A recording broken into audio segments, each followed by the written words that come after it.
પરીક્ષા આ માત્ર એક શબ્દ નથી, પરંતુ દરેક ઉમેદવારના વર્ષોની અથાગ તપશ્ચર્યા, માતા પિતાની અનંત આકાંક્ષાઓ અને દેશના ઉજ્જવળ ભવિષ્ય તરફનું પહેલું પગથિયું છે. આ વ્યવસ્થાને જાળવવી અને દરેક ઉમેદવારની વર્ષોની મહેનતને યોગ્ય સન્માન અને ન્યાય આપવો એ જ સરકારની પ્રાથમિકતા રહી છે.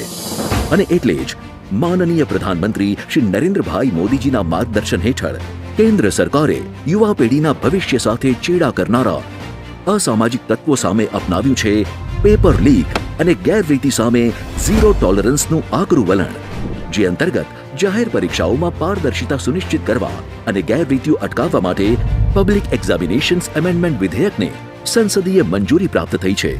પરીક્ષા વ્યવસ્થા સાથે ગેરરીતિ કરનારા ગુનાહિત તત્વો સામે 10 વર્ષ સુધીના કારાવાસ અને ₹10 કરોડ સુધીના આકરા આર્થિક દંડ સહિતના અત્યંત કડક દંડાત્મક પગલાં લેવામાં આવશે.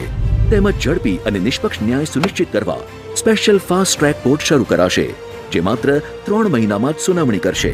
પેપર લીક અને ગેરરીતિ સામે કેન્દ્ર સરકારના ઝીરો ટોલરન્સના આકરા સંકલ્પથી જ મળશે દરેક મહેનતુ ઉમેદવારને પારદર્શી પરીક્ષા અને સુરક્ષિત ભવિષ્યની ગેરંટી.